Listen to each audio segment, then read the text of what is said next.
Hello everyone, welcome to my YouTube channel. তোমরা দেখছো aspirants fable.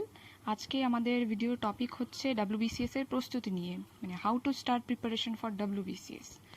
এই ভিডিওটা এক্স্যাক্টলি আমি বানিয়েছি হচ্ছে যারা নতুন ফ্রেশার, যারা ফ্রেশার আছো, যারা একদমই নতুন এই ফিল্ডে, যারা প্রস্তুতি নিতে চাইছো অথবা প্রস্তুতি নিচ্ছ বাট বুঝতে পারছো না যে এটাকে স্ট্র্যাটেজিক্যালি কীভাবে আগানো যায় বা কোথার থেকে শুরু করতে হয়, কোথার থেকে শুরু করবে, এরকম কনফিউশন নিয়ে যারা আছো তাদের জন্য। যারা অলরেডি বহুবার ডাব্লিউবিসিএস এর এক্সামে বসেছো, অলরেডি যারা প্রিপারেশন নিচ্ছ, তারা এই ভিডিওটি স্কিপ করতে পারো অবশ্যই, আর ভালো লাগলে অবশ্যই দেখতে পারো। এখন ব্যাপার হচ্ছে যে ডাব্লিউবিসিএস এর প্রিপারেশন নেব কী করে, ঠিক আছে। এখন এখানে অনেক এরকম সাজেশন অনেকেই দেয় যে ডাব্লিউবিসিএস এর প্রিপারেশন নিতে গেলে এই বইগুলো ফলো করতে হবে, আর এই বুক লিস্টগুলো এত লং, এত পরিমাণে হয়, তো অনেকেই বুক লিস্ট দেখেই অনেকে ভয় পেয়ে যায় যে এতগুলো বই আমাদের পড়তে হবে, কীভাবে পড়বো, কতগুলো কোন সাবজেক্টটা আগে ইম্পর্টেন্স দেবো, কোনটা পরে পড়বো, এরকম অনেক কনফিউশন থাকে। আমি একজন ডাব্লিউবিসিএস অ্যাসপিরেন্ট হিসেবে আমি বুঝতে পারি, কারণ আমার ক্ষেত্রেও এই জিনিসগুলো বুঝতে অনেক সময় লেগেছিল যে কোথা থেকে শুরু করতে হবে, কোনটা দিয়ে শুরু করতে হবে, কোন কোন বইগুলো পড়া উচিত। তো আমি আমার প্রবলেম কী হয়েছিল, আমি ফার্স্ট ইংলিশ ভার্সন দিয়ে শুরু করেছিলাম। তো আমার প্রচণ্ড প্রবলেম হয়েছিল, যেহেতু আমি বাংলা মিডিয়ামের স্টুডেন্ট। তো এটা আমি কিছুদিন কয়েক মাস যাওয়ার পরে আমি বুঝতে পেরেছি যে আমাকে আমার বেসিকটাকে শুরু করতে হবে। আমি জাস্ট কারো একটা সাজেশনে এগিয়ে গেলে হবে না, যে কেউ একজন সাজেস্ট করলো যে ইংলিশ বই বেটার, এটা ছাড়া ক্র্যাক করা যাবে না, তার জন্য আমি ওটার পেছনে দৌড়ে গেলাম, গিয়ে হবে না। তো আমার ক্ষেত্রে এটা হয়নি। তারপরে আমি নিজেকে কনভিন্স করেছি যে টাইম লাগুক, বাট আমাকে আমার বেসিকটা জানার জন্য আমাকে আমার বাংলা ভার্সনে ফিরতে হবে। তো আমি একদম বেসিক নলেজের জন্য আমি আমার বাংলা যে বইগুলো আছে ওগুলো আমি কমপ্লিট করেছিলাম। করার পরে এখন আমি আমার যে ইংলিশ ভার্সন আছে, অ্যাডভান্স ভার্সনের যে বইগুলো আছে, আমি ওগুলো স্টার্ট করছি। তো আমি সেই কথাই বলছি যে যারা নতুন আছো, যারা ফ্রেশার আছো, তাদের ক্ষেত্রে এই স্ট্র্যাটেজিটা খুব ইম্পর্টেন্ট, যে তোমাদের ক্ষেত্রে কোন স্ট্র্যাটেজিটা ভালো হবে। তো তোমাদের নিজেদের অ্যানালাইজ করতে হবে যে তোমার ক্ষেত্রে কোনটা সুবিধা হচ্ছে, তোমার কোন বইটা পড়লে কোথার থেকে শুরু করলে সুবিধা হবে। এই জিনিসগুলো তোমরা সবই দেখো, সবার কথাই শোনো, বাট ডিসাইডটা নিজেই করো যে তোমাদের কোন স্ট্র্যাটেজিটা সঠিকভাবে বসে তোমাদের ওপরে, ঠিক আছে। তো আমি এই ভিডিওর মধ্যে আমি একটা আমার যে স্ট্র্যাটেজি আছে সেই জিনিসটা আমি শেয়ার করব তোমাদের সাথে। তো এখানে তোমরা দেখতে পাচ্ছ স্ক্রিনের মধ্যে ডাব্লিউবিসিএস এর যে প্রিলিমসের যে টাইম টেবিল দেওয়া আছে, এটা 2021 আমরা পরীক্ষা দেব। তো এই 2021 যে এক্সাম হবে, ডেট তোমরা জানো অলরেডি দিয়ে দিয়েছে। প্রিলিমসের পরের বছর ফেব্রুয়ারি মাসে প্রিলিমস হবে। তো মোটামুটি একটা আইডিয়া করা যাচ্ছে যে আমরা যদি অগাস্ট মাস থেকে ধরি, তাহলে পরে আমাদের ফেব্রুয়ারিটা আমরা বাদই দিলাম, জানুয়ারি পর্যন্ত ধরলে আমাদের হাতে মোটামুটি 6 মাস আছে প্রিলিমসের জন্য, ঠিক আছে। এবার আমি 1 মান্থ কি আমার যেগুলো বাকি দিনগুলো আছে ওগুলোকে আমি আমার রিভিশনের জন্য রেখে দিলাম। বাট আমার কাছে মোটামুটি প্রিলিমসের জন্য 6 মাস আছে, এবং মেন্সের জন্য হচ্ছে আমার, যদি পরের বছর নর্মালি মে তো হয়ে থাকে, মেয়ের মধ্যেই হয়ে যায় মেন্স, যদি কোনো রকম প্রবলেম না হয়, তো আমি ওটাকে মিনিমাম 10 মান্থ তো আমি ধরেই রাখছি যে আমার কাছে 10 মাস সময় আছে। এইবার প্রশ্ন হচ্ছে যে কোনটার জন্য প্রিপারেশন নেব, কোনটার জন্য পরে নেব, আগে নেব কোনটা পরে নেব। আমার ক্ষেত্রেও আমি গত বছর এক্সাম দিয়েছি। তো প্রবলেমটা হচ্ছে, আমি শুরুতে আমার ক্ষেত্রেই প্রবলেম হয়েছিল যে আমি ভেবেছিলাম যে অ্যাট ফার্স্ট আমি প্রিলিমস দিয়ে স্টার্ট করব। প্রিলিমস দিয়ে অ্যাট ফার্স্ট স্টার্ট করব, তারপর প্রিলিমসের যখন সিলেবাস আমার কভার হয়ে যাবে, তারপরে আমি মেন্সের কথা ভাববো। কিন্তু না, এই স্ট্র্যাটেজিটা ভুল। এটা আলটিমেটলি তোমার সময়টা নষ্ট করবে। কারণ হচ্ছে তুমি প্রিলিমসটা ক্র্যাক করে গেলে, ইন কেস তুমি প্রিলিমসের প্রিপারেশন নিলে, তুমি এমসিকিউ প্রচুর পরিমাণে সলভ করলে, তোমার প্রিলিমস ক্র্যাক হয়ে গেল, কিন্তু তোমার মেন্সের তো প্রিপারেশন নেই। শুধু প্রিলিমসের প্রিপারেশন দিয়ে তো মেন্স কোনোদিনও ক্র্যাক হবে না, তাই না? তো এক্ষেত্রে কি হবে, তোমার আবার যখন মেন্সের জন্য তুমি প্রিপারেশন নেবে 3 মাস, তো মেন্সটা তো ক্লিয়ার হবে না। এই করতে করতে তোমার পরের বছরের প্রিলিমস আবার চলে আসবে। তো এটা একটা পুরো এটা একটা পুরো হ্যাপাজেট সিচুয়েশন হয়ে যায়। তো এই ক্ষেত্রে আমি বলবো যে আমার স্ট্র্যাটেজি অনুযায়ী আমি যেটা মনে করি সেটা হচ্ছে যে ডাব্লিউবিসিএস এর প্রিলিমস আর মেন্সের প্রিপারেশন আলাদা বলে কিছু হয় না। প্রিলিমস আর মেন্স দুটো জিনিসই, এটা দুটোই এক। তোমাকে শুধুমাত্র ডাব্লিউবিসিএস যে সিলেবাসটা রয়েছে, এই সিলেবাসটা তোমাকে কভার করতে হবে। তারপর প্রিলিমসের এক্সাম আসবে, তুমি প্রিলিমস দেবে, মেন্সের এক্সাম আসবে, তুমি মেন্স দেবে। এখানে মানে কোনো রকম আলাদাভাবে প্রিপারেশনের কোনো ব্যাপার নেই। তোমাকে মেইন তোমার যে প্রিপারেশনটা আছে এটা তোমাকে মেইনস ওরিয়েন্টেডই করতে হবে। যে মেইনসের যে সিলেবাস আছে, মেইনসের যে টপিকগুলো আছে সেই সব টপিকগুলো তোমাকে কভার করে রাখতে হবে। প্রিলিমস অটোমেটিক ক্লিয়ার হয়ে যাবে। প্রিলিমস নিয়ে চিন্তা করতে হবে না। তো তোমাকে তোমার যে WBCS এর যে মেইন টপিকগুলো আছে, মেইন টপিক কি বলবো, সব টপিকই, বাট তোমাকে ওটাকেও তোমার প্রায়োরিটি হিসেবে সাজাতে হবে যে তোমার কোন সাবজেক্টগুলোতে মনে হয় তুমি স্কোর ভালো করতে পারবে, তুমি সেগুলোকে আগে টার্গেট করবে।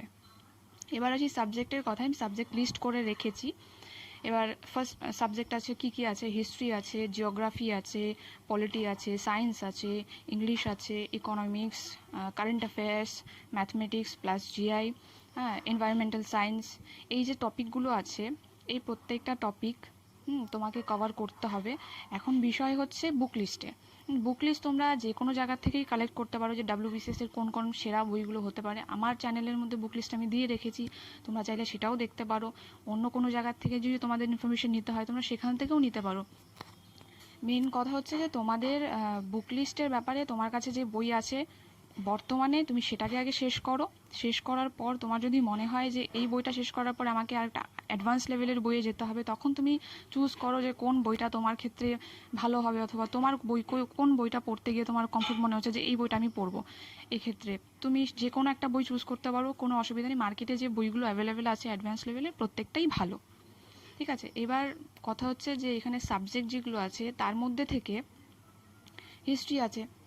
এবার আসি হচ্ছে বাংলা আর ইংলিশ মিডিয়ামের কথায়। যে অনেকে আছে বাংলা মিডিয়ামে পড়বে, অনেকে আছে বাংলা ভার্সানে পড়বে, অনেকে আছে ইংরেজি ভার্সানে পড়বে। এখন যদি কারোর যদি CBSE বোর্ডের হয়ে থাকো কেউ, তাহলে কি হবে, তাহলে তো তার বাংলা ভার্সন পড়ে কোনো কাজ নেই। হ্যাঁ, তার বাংলা ভার্সন পড়ে সে কী কাজ, তো তার তো দরকার নেই, কারণ সে অলরেডি CBSE বোর্ডে ইংলিশে পড়ে এসেছে। সে এর পরবর্তী তোমার যদি বেসিক ক্লিয়ার করতে হয় তাহলে তুমি NCERT পড়ো, NCERT পড়ো, এটা ক্লিয়ার করো। 6 to 12 NCERT পড়ো। এটা যখন কমপ্লিট হয়ে যাবে তোমার মানে কি বেস রেডি হয়ে গেল। এটা যখন তোমার কমপ্লিট হয়ে যাবে, বেস রেডি হয়ে গেল, তারপর তুমি আসো হচ্ছে অ্যাডভান্স ভার্সানে।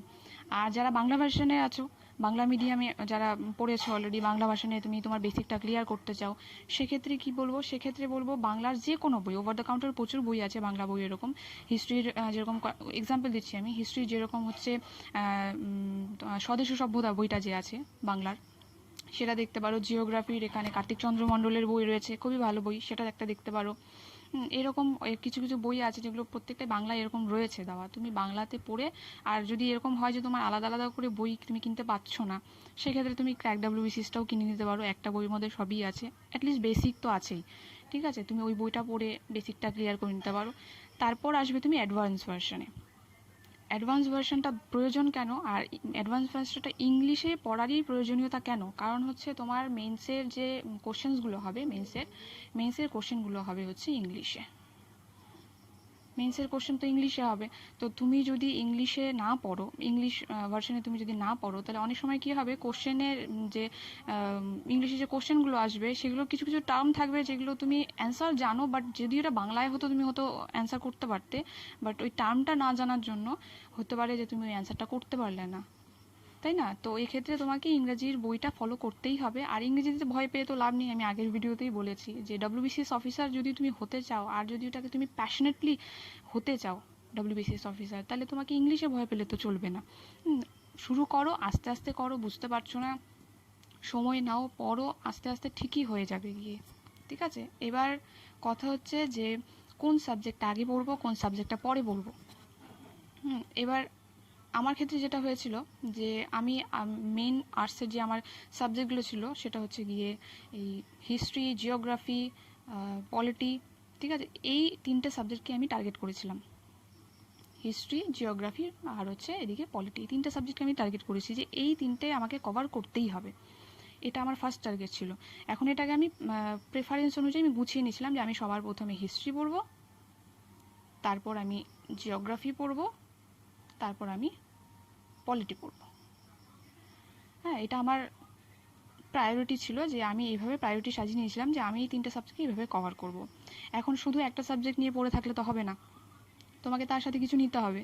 তো এখানে দেখো আমি লিখে রেখেছি, সেটা হচ্ছে জিকে। মানে 3টে সাবজেক্টের মধ্যে তোমার যেটা সুবিধে মনে হয়, যে এটা আমার সুবিধে মনে হচ্ছে, যে আমি এই সাবজেক্টটা আগে কমফর্ট, আমি এটা আগে পড়বো। যেমন হিস্ট্রির সিলেবাস তোমরা দেখে নিবে, নিয়ে তোমরা এই হিস্ট্রির যে টপিকটা আছে সেটা শুরু করবে। এবার জিকে গেল।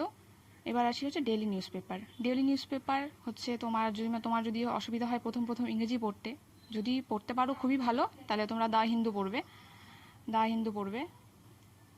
আর যদি তোমাদের ইংলিশে অসুবিধা হয়, তাহলে পরে দ্য হিন্দু না পড়ে তোমরা বাংলার যে কোনো সংবাদপত্র আছে, প্রচুর আছে, আনন্দবাজার আছে, উত্তরবঙ্গ আছে, বর্তমান আছে, এরকম অনেক নিউজ পেপার আছে। তো এরকম বাংলার একটা নিউজ পেপার তোমরা ডেলি ফলো করবে। ডেলি নিউজ পেপার ফলো করবে। আর হচ্ছে ম্যাথটা ইম্পর্টেন্ট, 10টা হলেও ম্যাথ পার ডে তোমরা করবে। মানে খুব বেশি বলছি না যে একদিন আমি 50টা করে ফেললাম, পরের দিন আমি একটাও করলাম না, এরকম নয়। তোমরা ওটাকে একটা হ্যাবিট বানাও, যে ম্যাথটা আমি রোজ 10টা করে ম্যাথ আমি করবই। এটাকে একটা হ্যাবিট করো। এই সেম ডেলি নিউজ পেপার ব্যাপারটাও সেম, এটাকে হ্যাবিট বানাও। তোমার যদি মনে হয় যে আমার নিউজ পেপার থেকে এখন আমার কারেন্ট অ্যাফেয়ার্স কোথার থেকে আমি রেডি করবো আমি বুঝতে পারছি না, ঠিক আছে, তো কি হবে, তুমি অ্যাটলিস্ট পড়ে যাও নিউজ পেপারটা, ইনফরমেশনটা রয়ে গেল, তুমি নিউজটা জানলে, তুমি যে ট্রেন্ডটা চলছে, নিউজের যে ট্রেন্ডটা চলছে, সেটা তোমার কাছে অবগত রইলো, যে তুমি জানো যে এখন বর্তমানে কী কী চলছে, হ্যাঁ, দেশে দুনিয়ায় কী কী চলছে সেটা তুমি জানো। তোমার এখন যদি তোমার মনে হয় যে কমফর্ট নয়, তুমি কীভাবে নোট তৈরি করতে হবে সেটা তুমি বুঝতে পারছো না, তুমি আগে নিউজ পেপার ফলো করো। তুমি 1-2 সপ্তাহ নিউজ পেপার ফলো করার পরবর্তী তুমি নিজেই বুঝে যাবে যে কোথা থেকে নিউজগুলোকে আমাকে কভার করতে হবে। তো এই গেল নিউজ পেপারের ব্যাপার, সেটা হচ্ছে বাংলায় বলে দিলাম। ইংলিশে হলে দ্য হিন্দু খুবই ভালো হয়, ঠিক আছে। দ্য হিন্দুর যে কোথা থেকে কী পড়তে হবে সেটা যদি তোমাদের জানতে হয়, তাহলে তোমরা আমাকে একবার কমেন্টে বলে দিও, তাহলে আমি এটার একটা অ্যানালাইসিস দিয়ে দিব যে কীভাবে দ্য হিন্দু থেকে নোটস প্রিপেয়ার করবো কারেন্ট অ্যাফেয়ার্সে, ঠিক আছে। এটা গেল আলাদা। এবার আসি হচ্ছে যে WBCS এর প্রিপারেশন রয়েছে। এবার WBCS এর প্রিপারেশনের ক্ষেত্রে কিছু অনেকেরই বক্তব্য থাকে, সেটা হচ্ছে গিয়ে যে WBCS প্রিপারেশনে প্রচুর সময় লাগে। আবার অনেকে আছে যারা দেখবে যে ইন্টারভিউতে বলবে যে তারা WBCS 1 বছর 1.5 বছরের মধ্যে ক্র্যাক করে ফেলেছে, ঠিক আছে। এবার এখানে অনেক কনফিউশন থাকে যে কোনটা সত্যিই কি 1.5 বছরে কমপ্লিট করা যায়, 1 বছরে কমপ্লিট করা যায়, অথবা অনেকের আছে যারা 4বার 5বার অ্যাটেম্প্ট করেছে, হচ্ছে না। তো এখানে অনেকেরই কনফিডেন্স লেভেলটা অনেক ডিফারেন্ট, মানে ভ্যারি করে মানুষের ওপরে, যে অনেকের হয়তো ওই 1 বছরের কথা শুনে মনে হয় ঠিক আছে পেরে যাব, 1 বছরই হয়ে যাবে। 1 বছর না হলে পরে তারা ডিমোটিভেটেড হয়ে যায়, যে না হচ্ছে না, মেবি আমার জন্য না। অনেকেরই হয়ে থাকে এরকম টাইপের, যে ডিমোটিভেটেড হয়ে যাওয়া, যে হয়তো আমার দ্বারা হবে না, আমি পারছি না। বা আবার অনেকেই আছে যারা 4বার 5বারের পরেও তারা ডিমোটিভেট হচ্ছে না, তারা ট্রাই করেই যাচ্ছে। কারণ কি, তার প্যাশনটা প্রচুর পরিমাণে WBCS এর প্রতি। সে জানে যে তাকে এনিহাও পেতেই হবে, একবারের জায়গায় 10বার লাগুক, 10বারই অ্যাটেম্প্ট দেবে, বাট পেতেই হবে। তো এই প্যাশনটা দরকার, ঠিক আছে। তোমার যদি এরকম কারোর কাছে তুমি শোনো যে 1 বছরের মধ্যে সে ক্লিয়ার করে দিয়েছে, সেটা অবশ্যই মোটিভেটিং ব্যাপারটা, যে খুব কম সময়ের মধ্যে কি করে ক্র্যাক করা যায়, সেটার কাছ থেকে তুমি টিপস নিতে পারো যে কীভাবে করা যায়। কিন্তু ওটাকে তুমি টার্গেট বানিয়ে কখনো এগোবে না, যে আমাকে 1 বছরের মধ্যে 2 বছরের মধ্যে ক্র্যাক করতেই হবে, না হলে পরে আমার হবে না। তো এটা যদি টার্গেট রাখো, তাহলে কি হবে, তোমার ফার্স্ট অ্যাটেম্প সেকেন্ড অ্যাটেম্পের পরে তুমি ডিমোটিভেটেড হয়ে যাবে। আমি পার্সোনালি তাই মনে করি। তাই এটা তোমার পেতেই হবে, এটা ভেবে তুমি মাঠে নেমে যাও, যে আমাকে এটা এনিহাও পেতে হবে। আমার যদি 1 বছরের জায়গায় 10 বছরও লাগে, আমাকে পেতেই হবে, ঠিক আছে। এইবার আসি হচ্ছে তোমার যে টাইম টেবিল আছে সেটার কথায়। টাইম টেবিলের হচ্ছে তোমরা যদি একদম অ্যাকুরেট টাইম, মানে নিজেকে এত বেশি ফোর্স করো না স্টার্টিংয়ে, যে নিজেকে যদি তুমি ফার্স্ট টাইম খুব বেশি ফোর্স করে ফেলো যে না আমাকে 8 ঘন্টা পড়তে হবে, হ্যাঁ টপার্স 8 ঘন্টা পড়েছে, বা আমাকে 6 ঘন্টা পড়তে হবে, এরকম টাইপের যদি তোমরা নিজেকে মানে ফোর্স করো, তাহলে পরে কী হবে, প্রথম খুব ভালো লাগবে, 1 সপ্তাহ 2 সপ্তাহ 1 মাস 2 মাস, 1 মাস লাগবে না, তার আগেই দেখবে তোমরা এটাকে মানে ক্যারি অন করতে পারবে না। কারণটা কি, কারণ তুমি ফোর্স করে পড়ছো, তাই না। কারণ তুমি দেখছো যে একজন বলেছে যে টপার 8 ঘন্টা পড়ে 10 ঘন্টা পড়ে, তো আমাকেও পড়তে হবে, নাহলে আমি ক্র্যাক করতে পারবো না, এরকম কোনো ব্যাপার নেই। তোমরা শুরু করো 4 ঘন্টা দিয়ে শুরু করো, যারা ফ্রেশার আছো একদম 4 ঘন্টা দিয়ে শুরু করো। সকালে 2 ঘন্টা, সন্ধ্যায় 2 ঘন্টা, বা রাতে 2 ঘন্টা, 2 ঘন্টা করে পড়লে, ঠিক আছে। সকালবেলা ধরো ডেলি নিউজ পেপারের সাথে একটা জিকে টপিক পড়ে নিলে, তারপর হচ্ছে সন্ধ্যার দিকে একটা ম্যাথের চ্যাপ্টারে 10টা অঙ্ক করে নিলে, আর কিছু রিভিশন দিয়ে নিলে, যে জিকের রিভিশনগুলো আছে, অথবা জিকের আরেকটা টপিক কভার করে নিলে 4 ঘন্টা এনাফ। স্টার্টিংয়ের দিকে তোমরা স্টার্টিংয়ে 4 ঘন্টা করে নিয়ে তারপর তোমরা আস্তে আস্তে সেই টাইমটাকে বাড়াও, সেটা অসুবিধা নেই। 4 ঘন্টা করে নিয়ে তোমরা টাইমটাকে বাড়াতে পারো, কিন্তু শুরুতে তোমরা খুব বেশি সময় টার্গেট রাখবে না।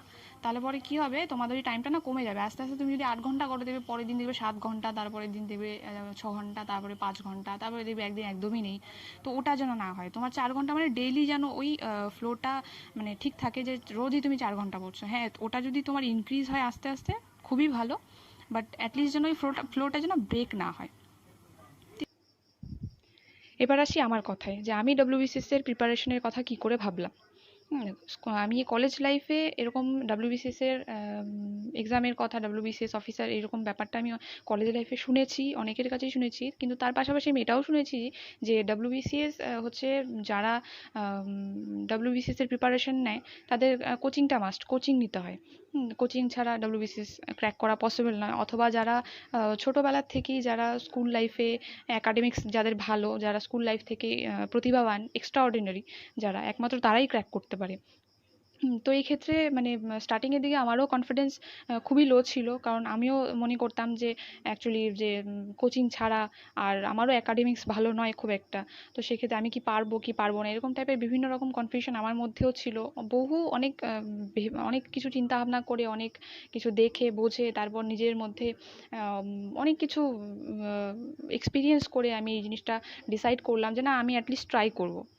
At least I give it a try, আমি ট্রাই করব।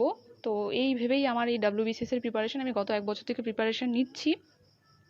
আর হচ্ছে এই WBCS এর যে প্রিপারেশন, টোটালি আমি সেলফ স্টাডি করি, একদমই আমার সেলফ স্টাডি। আমি কোনো প্রিপারেশনের জন্য কোনো কোচিং বর্তমানে নিচ্ছি না। তো এবার তো তোমাদের কথা যেটা বলবো সেটা হচ্ছে যে শুরু বিষয়টা, মানে যে ফার্স্ট স্টেপটা, শুরুটা, এটাই কঠিন হয় সবসময়। কিন্তু তুমি যদি একবার চলা শুরু করে দাও, তুমি যদি এই ফিল্ডে একবার তুমি স্টার্ট করা শুরু করে দাও, তাহলে পরে দেখবে যে যে এখান থেকে তুমি প্রতিদিন নতুন কিছু এক্সপ্লোর করতে পারবে, তুমি নতুন কিছু স্ট্র্যাটেজি বের করতে পারবে নিজের জন্য, যেটা তোমার কাজে লাগবে এই প্রিপারেশন নেওয়ার ক্ষেত্রে।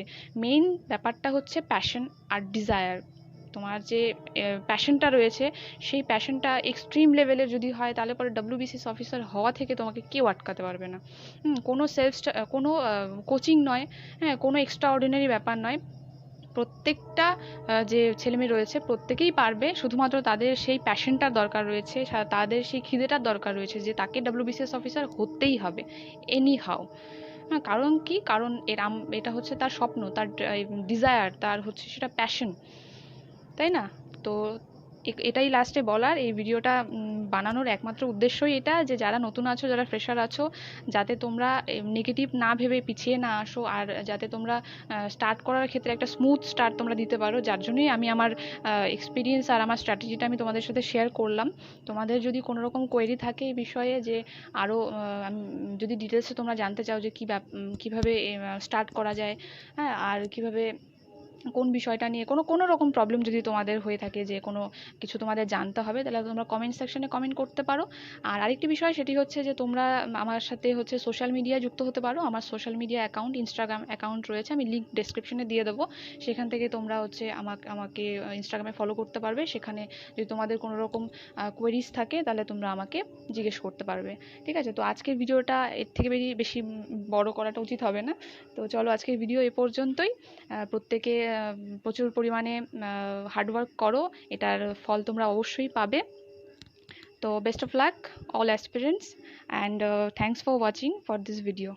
Thank you.